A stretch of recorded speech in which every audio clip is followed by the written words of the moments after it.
từ sâu xa đã ảnh hưởng và hỗ trợ rất nhiều cho việc tu học của Ngài. Đó là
lại giáo pháp dưới hình thức tà kiến của Ngài, chúng ta chắc chắn sẽ buông bỏ, và rồi vấn đề của chúng ta sẽ tan biến của nó.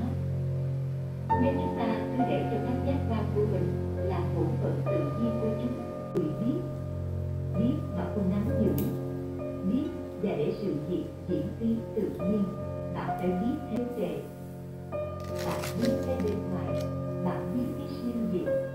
Hãy biết ngay trong đời này, trong khi bạn sẽ cứ nói điều này mãi. Tôi làm sao có thể dạy điều gì khác hơn là sự thật.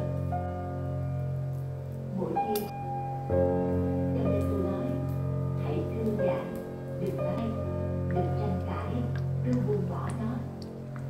Bạn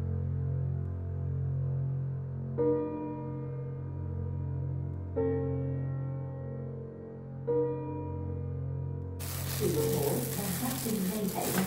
Những điều này ảo tưởng tôi để làm đó bên trong chúng ta nên tìm đánh trong tài sản. Lương tâm diệu pháp tâm, đã đọc niệm hiệu tại Phật, Phật tại tâm, đã ra cả trường tâm và tham lâm biên dịch, nhà tại trung tâm, đường gì nhân quả của bạn để thẳng lại trên nền tảng để chuyên đô phụ của sự ao tham gia dưới di tình các du sĩ. Do đó, việc hiện diện trong rừng dành cho các thiền sư trước cũng như hiện nay ngài vui cười và kể lại rằng lúc còn nhỏ khi chơi trò chơi với chúng ta và hỗ trợ rất nhiều cho việc tu học của ngài.